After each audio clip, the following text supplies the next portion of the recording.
안녕하세요. 저는 에이티넘 인베스트먼트의 사내변호사 겸 준법감시인으로 근무하고 있는 민보미 변호사입니다.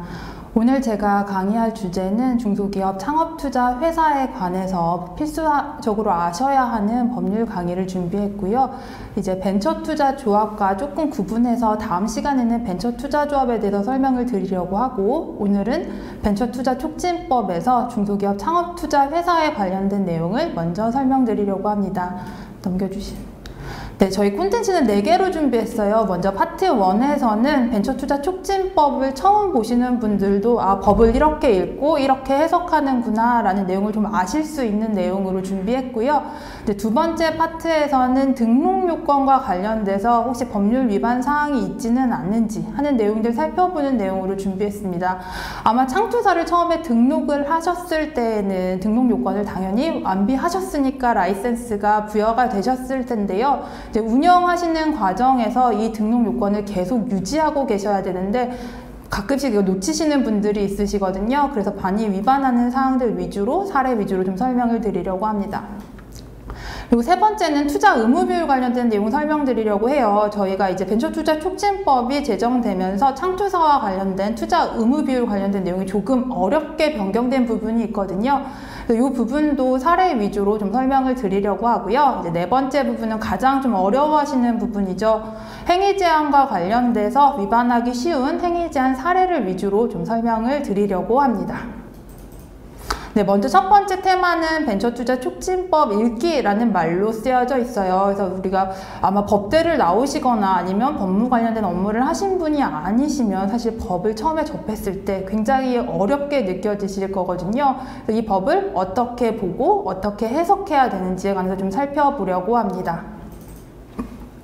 먼저 법률 시행령 시행규칙과의 관계에 대해서 설명을 드리려고 하는데 이 장표 글씨가 아마 좀 작게 보이실 거예요. 그래서 혹시 업무용 PC를 같이 쓰시면서 보실 수 있으신 분이면 이제 네이버 또는 국가법령정보센터를 들어가셔서 벤처투자 촉진에 관한 법률을 치시면 요 내용들이 나오게 되는데, 이제 법률을 치시면 법률만 나오실 거예요. 그 이제 왼쪽 윗부분 상단에 3단 비교라고 되어 있는 그 네모난 하늘색 표가 있으실 거거든요. 그 표를 같이 보시면서 이제 요 장표를 이제 업무용 PC로 같이 보시면서 좀 설명을 들으시면 더 잘 보이지 않을까 싶습니다. 우리가 법을 볼 때, 처음에 이 법을 볼 때 이렇게 3단으로 보셔라 라고 설명을 드려요. 왜냐하면 법률만 봐서는 절대 이해하실 수가 없거든요. 옆에 있는 대통령령 시행령, 그 옆에 있는 불령인 시행규칙, 또 심지어 중소벤처기업부령으로 고시하는 내용으로 되어 있어서 고시까지 같이 보셔야 이 법을 완전히 이해를 하실 수 있는 구조로 되어 있습니다. 사실 법에 다 모든 내용이 담겨져 있으면 괜히 옆에 거 안 찾아보고 쉽게 볼 수 있을 텐데 왜 우리나라는 법에 모든 걸 담지 않고 이렇게 시행령, 시행규칙에 위임해서 좀 어렵게 쓰여 있나 라고 생각을 하실 수 있는데요. 이제 법을 누가 만드는지를 조금 생각을 해보시면 법은 우리 삼권분립에서 입법부, 즉 국회에서 만들죠. 근데 국회는 우리만큼 그러니까 행정부만큼 법률에 대한 전문성이 있지는 않아요. 국회의원들이 막 벤처 투자에 대해서 많이 알고 있지는 않잖아요. 그러다 보니까 국회는 아무래도 전문성이 조금 낮고, 또 법률은 한 번 제정하면 개정하는 게 굉장히 어렵고 번거롭습니다. 그렇기 때문에 법률에서는 좀 중요한 내용들에 대해서만 다루고, 법률이 그 행정이 실제로 돌아가야 되는 내용에 대해서는 시행령, 시행규칙, 고시에 위임함으로써 전문성과 개정의 편리성을 도모하고 있다라고 이해를 해주시면 됩니다. 그래서 우리가 법을 볼 때는 반드시 이렇게 3단 비교로 같이 놓고 보셔야 합니다라고 설명을 드리고요. 이제 제3조 적용 범위 한번 볼게요. 이게 어떻게 해석을 해야 되는지를 좀 설명을 드리려고 하는데, 이 법은 벤처 투자에 관하여 적용한다. 다만 사행산업 등 경제질서 및 미풍양속을 현저히 어긋나는 경우로서 대통령령으로 정하는 경우에는 그러하지 아니하다, 뭐 이런 식으로 써 있죠. 그럼 우리가 대통령령이라고 되어 있으면 어디를 봐야 되냐면 바로 그 옆에 있는 시행령을 보셔야 됩니다. 그 시행령에서는 그러면 벤처투자 촉진에 관한 법률 제3조 단서에서 대통령령으로 정하는 경우란이라고 하면서 이 3조에서 위임받은 그 내용들을 규정하고 있는 걸 보실 수 있으실 거예요. 그래서 법을 읽다가 대통령령으로 정한다? 그럼 시행령을 찾아봐야 된다라고 설명을 드리고요. 조금 더 위로 올라가서 우리 제2조, 제1호 다목 부분, 라목 부분을 한번 볼게요. 이제 세이프에 관한 내용들을 설명을 하는데 이 법에서 앞서 말씀드렸지만 세이프의 모든 요건을 정해져 놓진 않아요. 이 법은 뭐라고 하냐면 중소벤처기업부령으로 정하는 요건을 갖춰라 라고 되어 있거든요. 그럼 우리가 대통령령이 아니라 이때는 어디로 가야 되냐면 부령, 시행규칙 바로 옆에 있는 제일 오른쪽 부분을 가서 그 세이프에 관한 요건들 보시면 제3조로 규정되어 있죠. 시행규칙 제3조로 되어 있는 이 부분을 참고하셔야 됩니다 라고 말씀을 드립니다. 그래서 법률을 보실 때 법률, 시행령, 시행규칙, 고시를 다 같이 보셔야 합니다 라고 설명을 드렸는데 그럼 어떻게 해석을 해야 되냐라고 하면 상위법 우선의 원칙이 적용됩니다. 그래서 법률과 시행령이 혹시나 다른 부분이 있으면 법률이 더 우선한다라는 원칙 하에서 법률을 보셔야 하고요. 그리고 또한 고시나 시행규칙 등 단편적인 내용만 보시면 조금 이해가 안 되시는 규정도 있고 오히려 잘못 해석하게 되는 경우들이 있어요. 그래서 처음에 법률에서부터 위임받아 오는 내용들에 대해서 다 보셔야 그리고 그렇게 해석을 하셔야 이 부분에 대해서 완벽하게 이해를 하실 수 있다라고 설명을 드립니다. 그리고 이거는 조금 부수적으로 좀 설명을 드리고 싶어요. 그래서 저희가 아까 고시까지 같이 보셔야 합니다 라고 설명을 드렸고요. 오늘 내용은 중소기업 창업투자 회사와 관련된 내용이잖아요. 이제 이게 중소벤처기업부 장관이 고시한다라고 되어 있는 그 고시는 중소기업 창업투자회사 등록 및 관리 규정이라는 이름으로 되어 있습니다. 이 내용을 아마 내가 이 업무를 하다가 좀 찾아봐야 되겠다 싶어서 이제 국가법령정보센터를 가서 창업투자회사를 검색하면 아무것도 안 나오실 거예요. 왜냐하면 법률, 시행령, 시행규칙까지는 우리가 법령이라고 하는데 고시부터는 행정규칙이라고 하거든요. 그러다 보니까 기본적으로 국가법령센터는 법령에 탭이 맞춰져 있어요. 그래서 우리가 고시를 검색하시고자 하실 때는 이제 행정규칙 탭에 맞추시고 이제 그 내용을 검색하시면 이렇게 나온다. 그래서 이 내용을 읽어보실 수 있다라고 설명을 드립니다. 다음으로는 이제 정의 규정 찾아보기에 관한 내용을 설명을 드리려고 하는데요. 법은 약간 정의의 학문이에요. 그래서 어떻게 법을 그 단어들을 정의하고 있는지가 굉장히 중요한데 대부분의 법을 보시면 1조에는 목적이 써 있어요. 이 법을 왜 만들었을까요? 하면서 벤처투자 촉진에 관한 법률 같은 경우에는 뭐 벤처투자를 촉진하고 벤처 산업을 육성할 목적으로 만들어집니다. 이런 내용들이 아마 있을 거고요. 그리고 대부분의 법의 2조에서는 정의에 대해서 다루고 있습니다. 어떤 단어가 이 법에서 사용될 투자라는 단어는 어떤 의미야? 이 법에서 사용하게 될 벤처 투자는 또 어떤 의미다? 아니면 또 창업기업이라는 말은 어떤 의미야? 하면서 이렇게 다루는 정의 규정을 보시게 되실 거예요. 근데 이 정의 규정을 또 너무 많이 만들어 놓으면 법을 보기가 좀 힘들다 보니까 중간중간에 정의 규정이 추가되어 있는 경우들이 있습니다. 그래서 그 부분에 대해서 좀 설명을 드리려고 하는데요.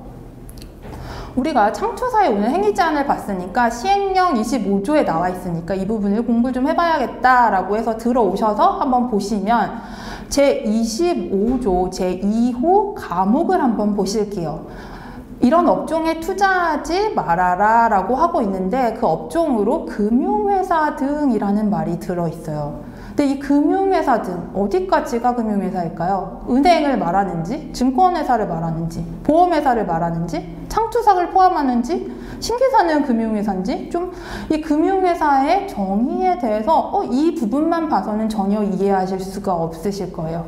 그런데 여러분이 보실 때 어떤 단어에 대해서 조금 정의되는 부분이 좀 어렵다 하는 부분이 있으면 보통은 이 법 어딘가에서는 그 법에 대한 정의가 있는 경우가 굉장히 많습니다.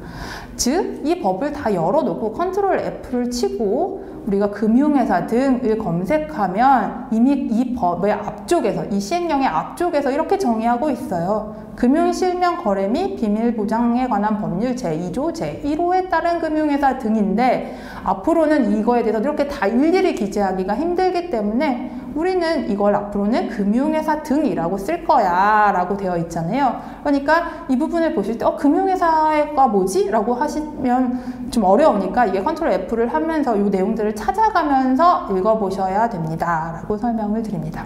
또한 기업구조 개선형 사모투자집합기구, 기관전용 사모투자집합기구, 일반 사모투자집합기구 이런 단어들도 나오는데 이건 역시도 이미 이 시행령의 앞단에서 어떤 법 몇 조 몇 항에 따른 사모투자집합기구인지에 대한 정의가 먼저 다 선행되어 있어요. 그래서 법을 보실 때 좀 단어가 좀 어렵다, 아니면 정확히 무슨 뜻인지 잘 모르겠다, 어느 범위까지를 포함하는지 잘 모르겠다 하시는 부분이 있으면 한 번씩 검색을 하면서 찾아보시면 조금 더 이해하시는데 도움이 되시지 않을까 싶습니다.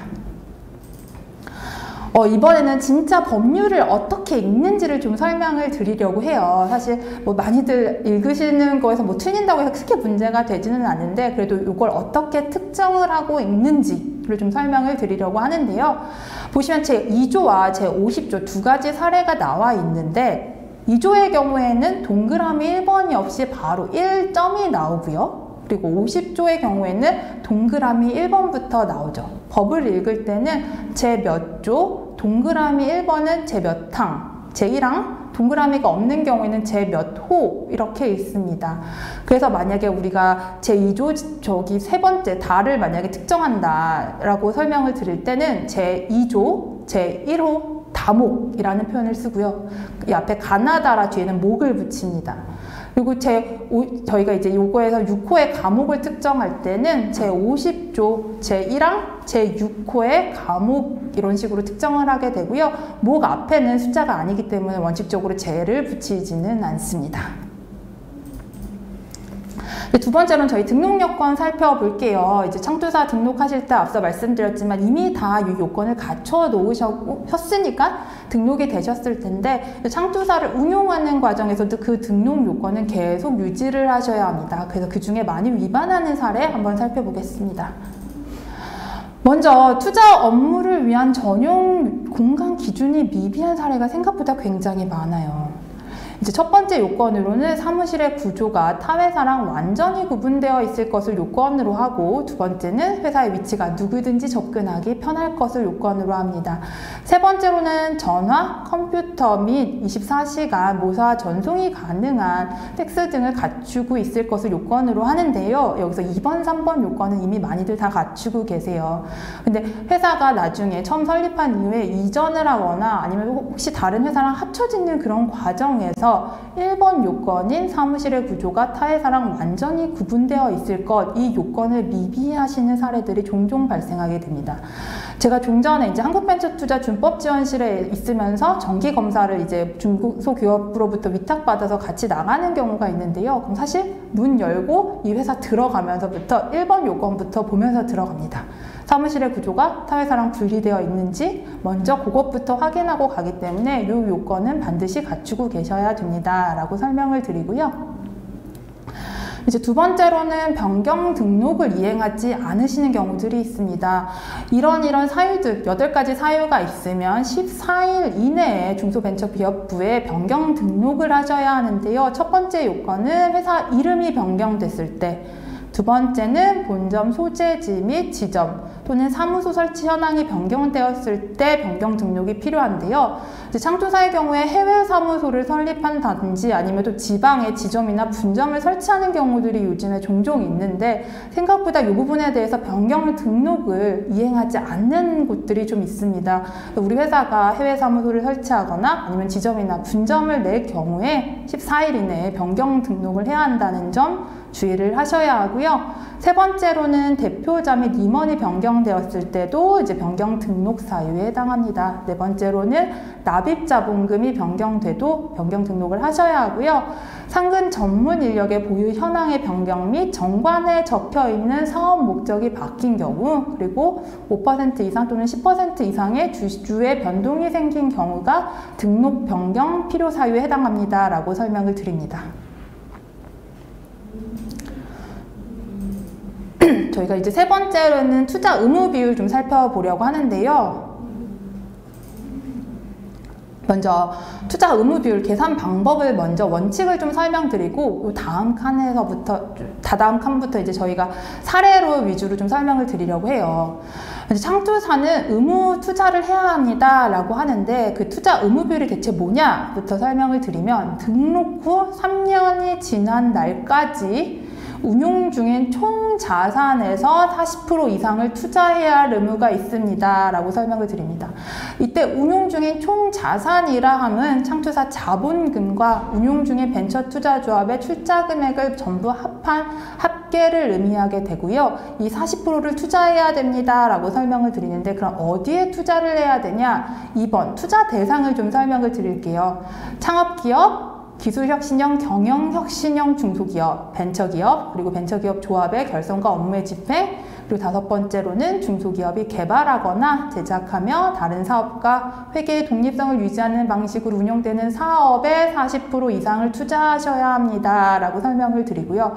그럼 어떤 방법으로 이 투자를 해야 하냐에 대해서 설명을 드리면 3번으로 내려오셔서 증권시장에 상장되지 않은 기업이라는 걸 전제로 신규로 발행되는 주식 또는 지분을 인수하시거나 신규로 발행되는 무담보 전환사채, 무담보 신주 인수권부사채, 무담보 교환사채를 인수하는 방법으로 투자를 하시거나 세 번째는 세이프죠. 조건부 인수계약의 방법으로 계약을 체결하시거나 하는 방법.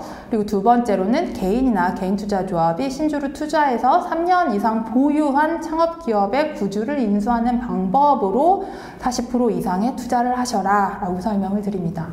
근데 여기서 모든 자산이 다 포함되면 안 되기 때문에 몇 가지 제외되는 자산에 대해서 이 법은 얘기하고 있습니다. 첫 번째로는 아직 결성된 지 3년이 지나지 않은 벤처투자조합의 출자 금액은 아까 우리 총 자산의 합계에서 빼라 라고 말하고 있고요. 두 번째로는 M&A 또는 세컨더리가 주목적인 벤처투자조합의 출자 금액도 출자 금액의 합에서 제외하는 자산으로 포함됩니다. 세 번째로는 중소벤처기업부 장관이 투자 비율을 달리 정하는 벤처투자조합의 출자 금액이 있다면 그것도 제외를 하도록 되어 있고요. 네 번째는 창투사가 납입 자본금의 200% 이상으로 벤처투자조합을 운용하고 있다면 그때 요 해당 창투사의 자본금 자체를 총 자산에서 제외하도록 규정하고 있습니다. 이제 투자 의무 비율 계산 방법 중에 자산이 증가하거나 자산이 감소할 때 그럼 어떤 원칙에 따라서 이제 투자 의무 비율을 다시 산정해야 되는지를 설명을 드리려고 하는데요. 먼저 자산이 증가했다면 증액분에 대한 투자 비율은 증액일을 기준으로 각각 연차별로 산정해라 라고 법률에 되어 있고요. 사례로 좀 설명을 드릴게요. 등록 후 5년 된 창투사의 기존 자본금이 100억 원이었다고 하는데 이번에 30억의 자본금을 증자하게 됐습니다. 그러면 연차별 3년으로 나눠서요. 각 연차별로 1년에 10억씩 총 자산의 범위에 추가됩니다. 라고 설명을 드리고요. 만약에 자산이 감소된 경우에는 이제 감액 후에 총 자산을 기준으로 투자 의무 비율을 산정해라 라고 설명을 드리는데요. 창투사가 운용하던 벤처투자조합이 청산한 경우에는 이제 그 벤처투자조합의 결성 총액만큼은 이제 총 자산의 범위에서 감소됩니다 라고 설명을 드립니다. 투자 의무 비율과 관련해서 좀 어렵다 보니까 몇 가지 사례 준비했어요. 한번 보실게요. 첫 번째 사례부터 보시면 이제 창투사 및 펀드가 모두 3년 이상 되었다는 걸 좀 전제로 하겠습니다. 보시면 창투사 자본금은 20억이고요. 이 회사는 두 개의 벤처 투자 조합을 운용합니다. A 벤처 투자 조합은 20억 원, B 벤처 투자 조합의 결성 총액은 30억 원. 언뜻 보기에 이 회사의 총 자산은 자본금과 운용 중인 벤처 투자 조합의 결성 총액의 합계인 70억 으로 생각하시기 쉬운데요. 아까 기억을 좀 더듬어 보시면 제외되는 자산에서 창투사가 자기 자본금의 200% 이상의 벤처 투자 조합을 운용하고 있으면 그 자본금은 제외하라 라고 원칙을 설명드렸잖아요. 그러다 보니까 이 회사는 200% 이상의 펀드를 운영하고 있기 때문에 이 자본금은 총 자산의 범위에서 제외되게 되고요. 따라서 두 개 운용 중인 조합의 합계인 50억 원의 40%인 20억 원의 의무 투자가 필요합니다. 라고 설명을 드립니다. 다만 여기서 주의하셔야 될 거는 이건 지금 설명드리는 부분은 창투사의 총 자산을 기준으로 설명을 드리고요. 우리가 다음 시간에 벤처 투자 조합에 대해서 살펴본다고 말씀을 드렸잖아요. 각 벤처 투자 조합별로의 투자 의무 비율은 또 별도로 산정하게 되어 있다는 점 주의를 하셔야 합니다. 두 번째 사례로 넘어가서 설명드릴게요. 여전히 창투사 및 조합이 모두 3년 이상이라는 걸 전제로 되어 있고요. 창업투자 회사의 자본금은 100억 원, 이 회사도 2개의 펀드를 운영하고 있습니다. A벤처 투자조합은 결성총액 500억 원, B벤처 투자조합은 결성총액 50억 원 이렇게 해서 총 200억의 자산이 있는 회사다라고 보실 수 있는데 B벤처 투자조합은 목적이 뭔가요? 세컨더리가 주목적이죠. 앞서 우리 제외되는 자산에서 M&A 및 세컨더리 등을 주목적으로 하는 펀드는 총 자산의 범위에서 제외해라 라고 말씀을 드렸잖아요. 그러다 보니까 이 경우에는 자본금 100억 원, A벤처투자조합 결성총액 50억 원, 즉 150억 원이 총 자산으로 들어오게 되고요. 이 중에 40%인 60억 원에 대한 의무투자가 필요하다라고 설명을 드립니다. 사례 3번에 와서 설명드릴게요. 이 회사는 아직 설립된 지 2년밖에 되지 않은 창투사예요. 자본금은 20억 원인 회사입니다. 아직 3년이 되어 있지 않기 때문에 의무투자 비율을 산정하지 않습니다. 따라서 이 회사는 현재 기준으로는 의무투자 금액이 없는 회사에 해당하게 됩니다. 마지막으로 이제 네 번째 파트 설명드리려고 해요. 이제 행위 제한과 관련된 내용인데 사실은 굉장히 많이 어렵고 또 의도하지 않게 많이 위반하시는 경우들이 있거든요. 오늘은 이제 행위 제한이 발생하는 주요 내용들 먼저 설명드리고 그 범위에는 포함되지만 사실은 가능한 부분에 대해서 그 예외 사유도 좀 설명을 드리고요. 그리고 마지막으로는 이제 많이 위반하시기 쉬운 사례들을 위주로 설명을 드릴 텐데요. 이 사례는 뭐 실제 있었던 사례도 있지만 실제 있었던 사례가 아니라 이제 제가 가공한 사례도 조금 있어서 그 부분에 대해서는 좀 참고하셔서 봐주시면 좋을 것 같습니다. 먼저 금지되는 행위부터 설명을 드릴게요. 첫 번째는 투자가 금지되는 회사들이 있습니다. 어떤 회사에 대해서 우리가 창투사, 고유 계정에서 투자가 금지되는지 살펴보면요. 먼저 첫 번째로 상호출자 제한 기업 집단에 속하는 회사의 투자가 금지됩니다. 그리고 두 번째로는요, 무도, 유흥, 주점업 등 우리 법에서 투자 금지 업종으로 정하고 있는 사업 등이 있거든요. 그 부분에 대해서 투자가 금지되고요. 이제 세 번째로는 금융회사나 이제 PEF의 주식을 보유하고 있는 게 금지됩니다. 이제 핀테크 등에 대해서 일부 예외 조항이 있다는 건 다 알고 계실 거예요. 그리고 네 번째로는 이제 우리 창투사의 계열회사나 아니면 창투사의 주요 주주에 대한 투자가 금지됩니다. 그리고 다섯 번째로는 경영 지배 목적의 방법으로 투자하는 게 금지되고요. 여섯 번째로는 계약서에 써있지 않은 다른 내용으로 이명계약 방식의 투자가 금지됩니다. 라고 설명을 드립니다. 그리고 두 번째 테마로 넘어와서 이제 신용공여가 금지됩니다. 라고 되어 있는데 이 신용공여 역시 좀 어려운 단어죠. 이 법에서 검색을 하시면 저 윗부분에서 신용공여가 정의되어 있는데요. 어떻게 정의되어 있는지 아래에서 보시면 경제적 가치가 있는 재산을 대여하거나 채무 이행을 보증하거나 자금 지원적 성격의 증권을 매입하는 경우를 우리가 신용공여 행위라고 합니다. 즉 돈을 빌려주거나 남이 돈 빌릴 때 거기다 보증서 주지 말아라 라는 게 좀 주요한 내용으로 되어 있다라고 봐주시면 되는데요. 누구에 대한 신용공여가 금지되는지를 보시면 주요 주주, 특수관계인을 포함합니다. 계열회사에 대해서는 신용공여를 하지 말아라 라고 규정하고 있습니다. 세 번째로는 창투사 자금 및 자산에 관한 내용들 살펴보려고 하는데요. 타인을 위해서 담보를 제공하거나 채무를 보증하지 말아라 라고 규정하고 있고요.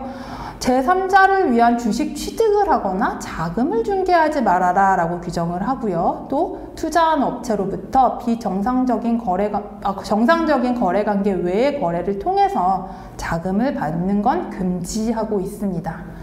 그리고 몇 가지 기타 사항들 좀 살펴보면요. 비업무용 부동산 취득 금지하고 있는데요. 작년 8월 23일 시행령 개정을 통해서 일부 본사 건물 등에 대한 예외 규정이 들어왔고요. 그 부분은 뒤에서 살펴보도록 하겠습니다.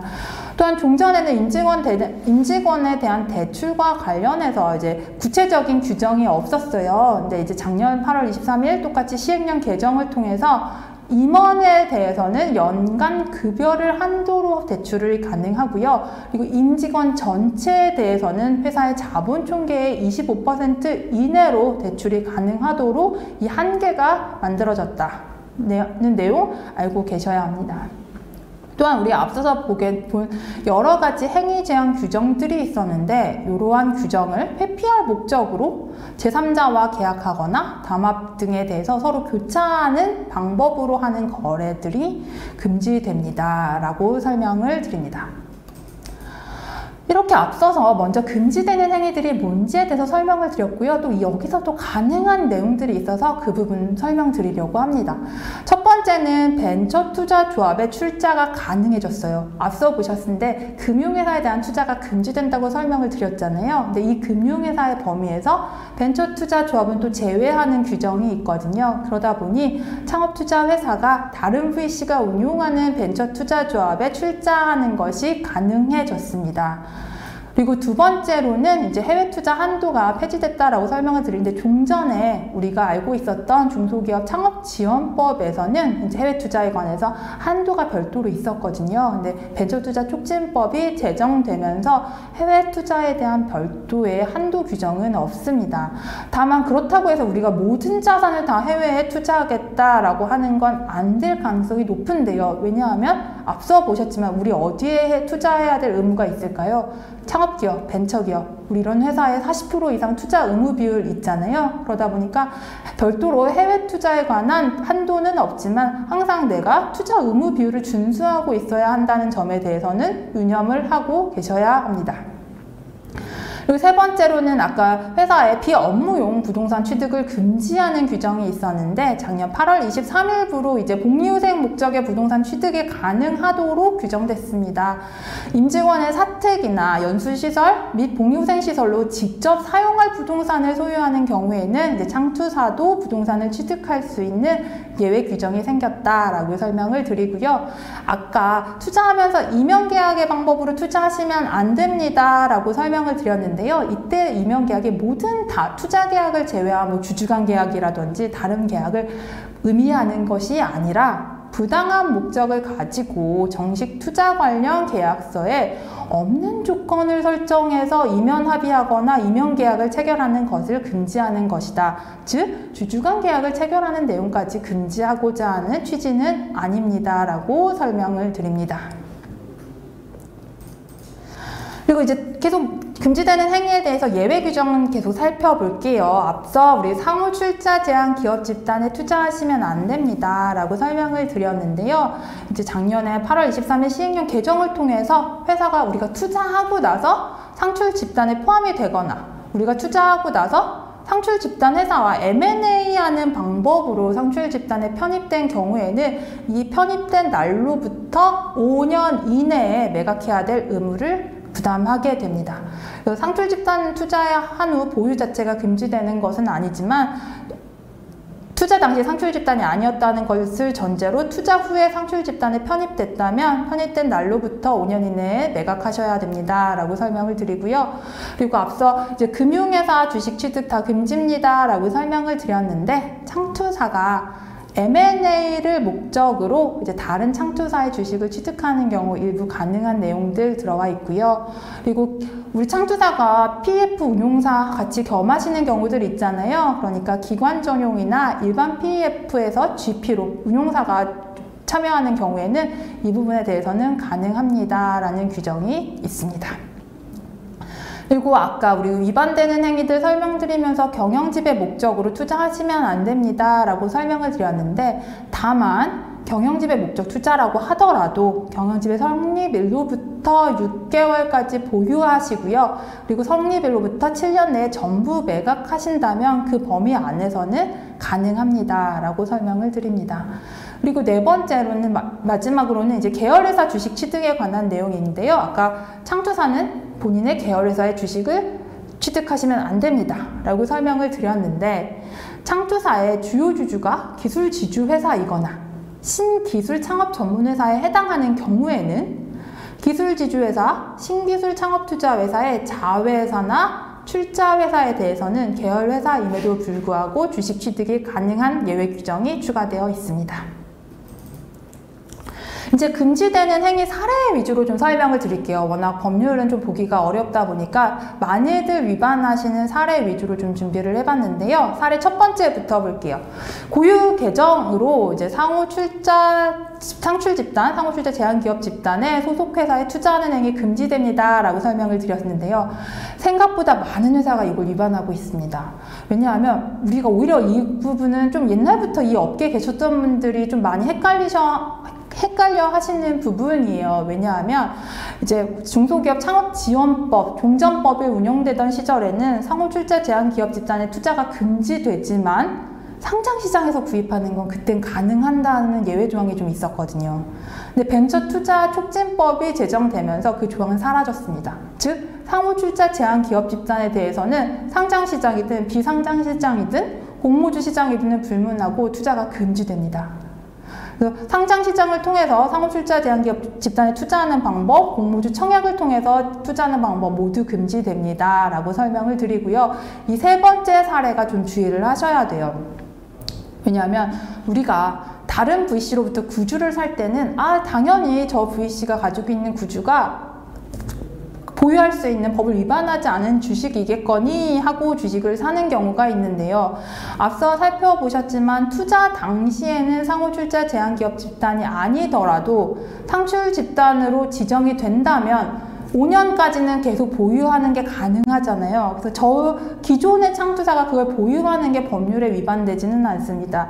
다만 우리가 그 회사로부터 취득하는 그 순간에는 이 회사는 상출 집단이죠. 그렇기 때문에 이때는 내가 이때 사오는 그 행위 자체는 이제 법에서 금지하는 상출 집단 소속 회사에 투자하는 경우에 해당된다라는 점을 주의하셔야 합니다. 그래서 다른 회사가 가지고 있다고 해서 이건 다 가능하겠지라는 생각으로 이제 매수를 하시면 안 되고요. 항상 투자 전에 우리가 기업 집단 포털이라는 걸 통해서 상출 집단 여부를 확인하셔라라고 설명을 드리는데요. 넘겨주시겠어요? 네, 기업 집단 포털 좀 설명드리려고 해요. 자, 익숙하지 않은 사이트인데 네이버에 보시면 이제 기업 집단 포털을 한번 쳐보시면 이제 여기 두 번째 있는 그 칸에 있는 기업 집단 포털 사이트가 나오죠. 이제 공정거래위원회에서 운영하는 사이트인데요. 이 부분으로 들어가시면 이제 가운데에 있는 요 화면이 뜨시게 됩니다. 여기서 이제 그 돋보기 부분 옆에 우리가 투자하려고 하는 회사의 이름을 치시면 돼요. 그러니까 우리가 만약에 우리 회사가 삼성전자 주식회사의 주식을 취득하려고 합니다. 라고 할 때, 그러면 여기다 삼성전자를 검색을 해보시면 이제 나오죠. 세 번째 그 장표를 보시면 우리 기업 집단 지정일이 2022년 5월 최근에 기업 집단으로 지정된 회사입니다. 라는 게 나오실 거예요. 그래서 우리가 투자 전에 물론 주주 명부로 확인하시는 방법이 있지만 그래도 혹여 모르는 부분이 있을 수 있기 때문에 이제 기업 집단 포털이라는 이런 사이트 등을 통해서 이제 우리가 투자하거나 이제 구주를 매수하려는 회사가 상호출자 제한 기업 집단에 속하는 회사가 아닌지 이제 한 번씩 점검을 하셔야 합니다. 라고 설명을 드립니다. 그리고 사례 2번 볼게요. 이제 주요 주주 및 계열회사에 대해서 신용 공여하지 말아라 라고 설명을 드리는데요. 이제 넘겨주시면 이제 A 창투사가 10% 이상 지분을 보유하고 있으면 이제 대주주에 해당하죠. 그리고 계열회사도 우리가 돈을 빌려줄 수 없습니다. 앞서서 우리 신용 공여 금지다라고 설명을 드렸는데요. 이렇게 자기의 대주주나 계열회사한테 돈을 빌려주는 행위는 금지됩니다. 그리고 창투사가 주요 주주인 B홀딩스 대출권에 대해서 보증계약을 체결하는 경우도 금지되는데요. 네, 보시면 창투사가 자기의 대주주가 제3자한테 돈을 빌리는 과정에서 내가 나서서 보증을 서줍니다 라고 한다면 앞서 살펴봤던 신용공여행위, 대주주에 대한 신용공여행위에 해당하기 때문에 이 역시도 금지되는 행위에 해당합니다. 따라서 우리가 관련법을 좀 해석을 통해서 누구가 주요 주주인지 어디까지가 우리 회사의 계열회사에 포함되는지 좀 확인을 하실 필요가 있다라고 설명을 드립니다. 사례 3번으로 넘어가서 살펴볼게요. 앞서 말씀드렸듯이 금융회사의 주식을 갖지 말아라 라고 설명을 드렸는데 창투사가 고유 계정으로 경영참여형 PEF의 LP 지분을 보유하는 경우 요 규정 위반으로 문제가 되고요. 창투사가 고유 계정으로 상장시장에서 금융회사 주식에 투자하는 것도 금지되게 됩니다. 앞서 보셨듯이 이제 상출 기업 집단 종전에는 상장시장에서 사는 건 됐지만 지금은 안 됩니다 라고 설명을 드렸는데 금융회사 주식도 마찬가지입니다. 상장시장, 비상장시장을 불문하고 원칙적으로 금융회사에 대한 주식 투자는 금지되어 있습니다. 따라서 우리가 투자하기 전에 내가 투자하고자 하는 이 회사가 금지되는 금융회사인지 여부에 대해서 확인하시는 프로세스가 필요하다라고 설명을 드립니다. 그리고 제3자를 위한 자금 중개 설명을 드릴게요. 이제 A창투사가 고유 계정으로 이제 같은 날 자금을 대여하는 경우인데요. 넘겨주시면. 네. 창투사가 B로부터 돈을 빌려서 같은 날 C한테 돈을 빌려줍니다. 이런 행위들 다 법률에서 금지하고 있는 제3자를 위한 자금 중개에 해당하는 행위입니다. 또한 제3자를 위한 주식 취득이 금지되는데요. 이제 창투사가 고유 계정으로 취득한 주식을 취득 당일에 제3자한테 양도하는 방법으로 거래하는 행위. A창투사가 B로부터 주식을 사서 같은 날 그 주식을 다시 C한테 팝니다 라고 하면 이건 법에서 금지하는 주식 중개 행위에 해당한다고 판단될 확률이 높습니다. 금지되는 자금 중개 행위는 아닌지 주식 중개 행위는 아닌지에 대해서 좀 확인을 하실 필요가 있다라고 설명을 드리고요. 사례 6번으로 오시면 임직원 대출 한도 규정 위반한 사례입니다. 아까 말씀드렸듯이 이제 법 시행령 개정을 통해서 임원에 대한 대출 한도가 생겼다고 말씀을 드렸잖아요. 임원에 대한 대출 한도는 연급여의 범위 안에서 대출이 가능한데요. 창투사가 연급여가 1억 원인 임원에 대해서 2억 원을 대여했다 라고 하면 동법 위반에 해당하게 되겠죠.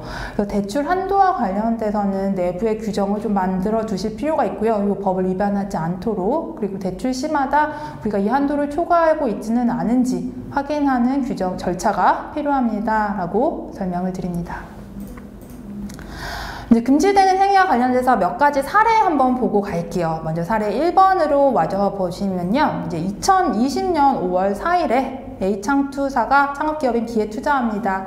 투자할 당시에는 상호출자 제한 기업 집단이 아니었어요. 근데 이 회사가 어쩌다 보니 2021년 5월 8일에 상호출자 제한 기업 집단으로 지정이 됐습니다. 그럼 지금 현행법상에서 우리는 언제까지 매각을 해야 하냐 살펴보면 지정일로부터 5년 내에 매각을 하셔야 하죠. 그래서 2026년 5월 8일까지 매각 의무가 발생합니다 라고 설명을 드리고요.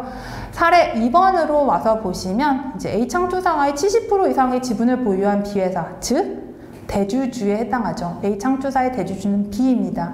근데 B가 A한테 창투사에 와서 돈 좀 빌려줘 라고 금전 대여를 요청했다면 이 행위는 주요 주주에 대한 경제적 가치 있는 재산 대여가 금지되어 있는 이 벤처투자 쪽지법 위반 행위에 해당하게 되겠죠.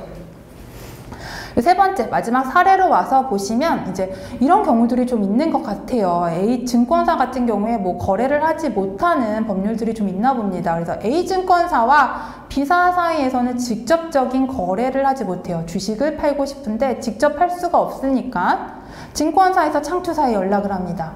아, 우리가 너한테 주식을 좀 팔 테니까 그 주식을 같은 날 B한테 좀 팔아줘. 그러니까 한번 거래를 중개하는 행위에 해당하게 되겠죠. 그래서 A증권사가 창투사 C한테 A가 보유하고 있는 D 회사 주식을 사서 같은 날 B한테 좀 팔아줘 라고 하는 요청이 있다면 이 행위는 제3자를 위한 주식 취득에 해당될 가능성이 높기 때문에 금지됩니다 라고 설명을 드립니다.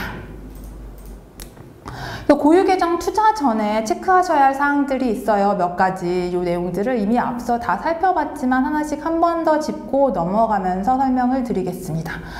먼저 상호출자 제한 기업 집단에 대한 투자, 상장, 비상장, 공모주 시장 불문하고 불가능합니다 라고 설명드렸고요. 그래서 기업 집단 포털을 통해서 우리가 투자하고자 하는 업종이 상호출자 제한 기업 집단에 해당하는지 한 번씩 확인을 하시면 좋습니다 라고 설명을 드렸고요. 두 번째에서 법은 이제 미풍양속을 해치는 사행산업에 투자하지 말아라 라고 하면서 몇 가지 업종을 특정하고 있어요. 그래서 우리가 투자하고자 하는 업종이 무도 유흥 주점업 등 이제 투자 금지 업종에 해당하지는 않는지 한 번씩 체크를 하셔야 하고요. 그리고 세 번째로는 금융회사 주식 취득 원칙적으로 금지됩니다. PF 주식 취득 금지됩니다 라고 설명을 드렸잖아요. 물론 핀테크 업종 일부 제외되고요. 이제 벤처 투자조합에 대해서도 투자할 수 있습니다 라는 몇 가지 예외 사유는 있지만 원칙적으로는 금지되는 업종입니다. 따라서 우리가 투자하고자 하는 회사가 법에서 금지하고 있는 금융회사의 범위에 해당하는지, 예외 조항은 있는지 없는지 한 번씩 이렇게 살펴보시는 습관을 가지셔야 하고요. 또한 GP의 주요 주주 및 특수관계인의 주식에 대해서 우리가 투자가 금지된다라고 설명을 드렸는데, 따라서 여기 우리가 투자하고자 하는 회사가 우리의 주요 주주나 특수관계인의 주식이 아닌지 한 번씩 체크해 보셔야 합니다. 그리고 몇 가지 예외 사유는 있었지만 경영지배 목적에 대한 투자가 원칙적으로는 금지되기 때문에 이 요건에 해당하지는 않는지도 한 번씩 체크를 해 보셔야 하고요. 그리고 생각보다 많이 위반하시는 경우가 제3자를 위한 주식 취득이나 자금 중개 목적으로 주식을 취득하시는 경우예요. 이 조항을 모르시는 경우가 좀 있었던 것 같아요. 그러다 보니까 우리가 지금 이 회사의 주식을 사서 남한테 바로 팔려고 하는 주식인지 여부에 대해서 한 번씩 체크를 해보시면 좋습니다. 그리고 여섯 번째로는 많이 위반하지는 않지만 그래도 혹시나 법률이 금지하고 있는 임용계약을 체결하고 있지는 않는지 한 번씩 확인을 하시면 좋습니다 라고 설명을 드립니다. 오늘 강의는 사실은 벤처투자 촉진법 중에서 창업투자회사의 고유계정 관한 이슈들을 좀 다뤘어요. 근데 예전보다는 진짜 창투사들의 건전성이 많이 좋아졌기 때문에 사실 의도적으로 이 법을 위반하시는 경우는 거의 많지 않습니다. 사실 막상 회사에서 급하게 이 업무를 처리하시다 보니까 나중에 와서 보니 의도하지 않게 법을 위반하시는 경우들이 있어요. 근데 그렇게 되지 않으려면 우리가 금지되는, 이 법에서 금지하고 있는 행위가 뭔지에 대해서 먼저 알고, 그리고 우리가 어떤 회사에서 투자를 하거나 아니면 어떤 행위를 할 때마다 혹시 이 법 안에서, 테두리 안에서 금지되는 행위인지 여부에 대해서 확인하는 체크하는 그게 필요한데요. 이제 법령에서 금지되는 행위에 대해서 미리 인지하지 못하고 계시면 정말 의도하지 않게 법률 위반에 이르는 경우가 많이 있습니다. 따라서 먼저 어떤 행위가 법률에서 금지하고자 하는 행위인지에 대해서 알아두시고, 그리고 거래나 또 투자가 있을 때마다 그 관련 법률 찾아보시면서 이 행위가 법률에서 가능한지 아닌지 좀 이 범위를 체크하는 그런 게 필요합니다 라고 설명을 드리고요. 오늘 제가 준비한 이제 벤처투자 촉진법에서 창업투자 회사 중에 많이 위반하는 이슈들에 대한 강의는 여기서 마치고요. 이제 저희가 다음 시간에 이제 다음 주에 이제 벤처투자 촉진법 중에서 이제 벤처투자조합의 행위 제한과 관련된 내용 살펴보도록 하겠습니다. 오늘 강의 어려우셨을 텐데 그래도 지금까지 경청해 주셔서 진심으로 감사드립니다.